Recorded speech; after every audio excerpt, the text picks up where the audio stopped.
Hey y'all, welcome to my YouTube channel. In this video I'm going to show you the best way to update your drivers so you can play any games, because if you haven't updated and you updated your drivers, then you can't play the game, you can't play any games, and most probably the game will crash. So that's why it's very important to update your drivers, to update your computer. Okay, that's super important and essential in order to play any game. So make sure you watch this until the very end. It's very short and straight to the point, so you can update your drivers and play the games and just have a fresh computer that is able and capable of running any games and apps as well. So let's jump right into the video and make sure you watch this video till the very end so you don't miss any step.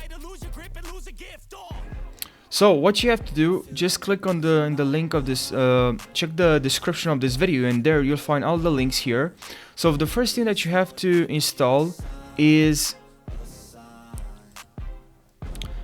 Nvidia. For Nvidia users, make sure you install this automatic driver updates. This will automatically notify you if there's driver releases, and it's very important to install this. You just click on download now, and this is what you should have on your computer. It's called GeForce Experience, and here you can head over to drivers, and here if you click on check for updates, you should see here any available drivers that is available right now to download, and there is one, and I just have to click on download. Okay, now for AMD users, you have to download this one. This will automatically install drivers. For Intel users, this is what you have to install. Now there's another method that you can install drivers from, is in Windows updates. Here there's a secret option, and you can also obviously update from here, but there is here, click on advanced options, and here in optional updates,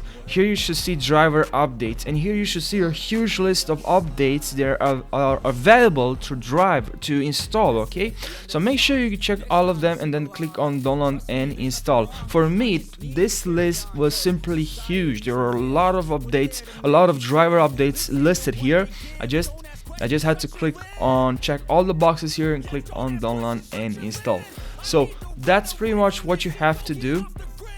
So I hope this video helped you guys, and oh, I just remembered that you can also go head over to device manager, but usually this doesn't do that much, because you can click on update driver and search automatically for driver. And usually I never experience, or I never had a situation where I clicked on here and this found any drivers available. And you can also go to update driver and then browse for maybe there's a model on your computer that you can install. But yeah, I hope guys this video helped you, and make sure you subscribe for more tutorials, and I'll see you in the next video. Take care.